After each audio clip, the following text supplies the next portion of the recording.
Dear Jessie, I write this note of appreciation of our youthful maturity of being students at A&T College in the early 1960s. I remember you as a big bouncer guy coming across campus with that big smile on your face. I remember you sitting in the lunch line with a copy of 30 Days to Improve Your Vocabulary and quizzing us in the line on the meaning of big words. I remember you throwing footballs that won us games. I played the saxophone in the marching band with Maceo Parker, who became famous after he joined the James Brown band. I remember you as the president major, and I remember the class we had together. You were late for class, and Dr. Prince stood at the door as if it opened and you walked in. She said, "Mr. Jackson, you were going to explain to me why you are 15 minutes late for my class. I'm late because we are protesting Woolworth Diner for discriminating against us." Dr. Prince turned to the rest of the class and said, "And that's what you all should be doing." I remember when we were about to graduate from A&T and we were all trying to figure out what we were going to do next. We were sipping beer and listening to Louis Armstrong's Hello, Dolly.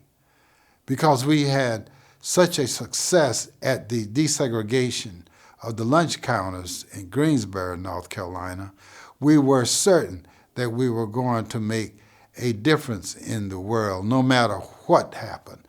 We were always Aggies, and we were expected to change the world as we had already changed it. We said to each other, once an Aggie, always an Aggie. We sent out to change the world, but it wasn't until a few years later that I was walking across campus at the University of Chicago when a Lincoln pulled up beside me. From behind the wheel, you said, "What are you doing in Chicago, man?" I jumped in the car, so happy to see you, and as it turned out, you were happy to see me too. What had you done? You had married Jackie Brown, the homecoming queen, was in theology school at the University of Chicago. You took me home to meet Jackie. She had a ring on her finger and laughed, and she said, "God takes care of Jessie, and Jessie takes care of Jackie." A few years later, when I was living in Berlin, you were nominated to be the first black president of the United States. It earned the right to have a motorcade in Berlin. Over 250,000 people waited to greet you. As the motorcade drove down the street in Kreuzberg, this was the Turkish section of the city, you looked out and saw me. You stopped the motorcade and came over and said, "Man, what are you doing in Berlin?" I said, "What are you doing in Berlin?" You invited me to join the motorcade, and that night, me and you and Jackie met in the suite.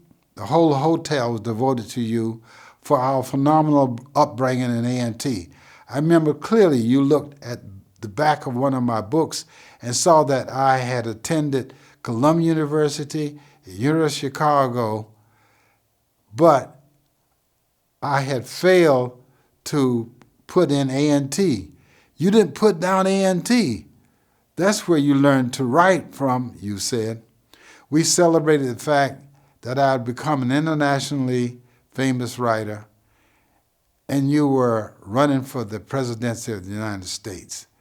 We had changed the world, if not with the big impact, certainly with a little bit. Years later, when I was teaching at the English department at the University of California, Berkeley, you came to defend the black students' rights to attend the university. You fought against Ward Connolly, who sadly only won by 1 point. Once in Hollywood, I was attending a Richard Pryor performance, and Richard was on the stage telling the world what a great guy I was, what a great friend, and that I was a great writer. And I looked over my shoulder, and there you were, applauding. Jessie Jackson, the Reverend Jessie Jackson, standing there and applauded. And that was a big moment for me. And if anybody doubts what I'm saying, pick up a record from Richard Pryor called Black Hollywood and listen to it, because that is exactly what Richard said. Years later, you came back to the Bay Area to fight for the inclusion of African American students' success in Silicon Valley. And one of those meetings, you introduced me to Libby Schaaf, the mayor of Oakland, as your classmate. And later, I went to meet her at a memorial of Huey P. Newton, but she didn't remember my name, but just kept referring to me as Jessie Jackson's classmate. I accept that title, and might I add, once again, I'm an Aggie, and once an Aggie, always an Aggie. Good luck to you, and good luck to you and Jackie, my classmates from A&T. Thank you.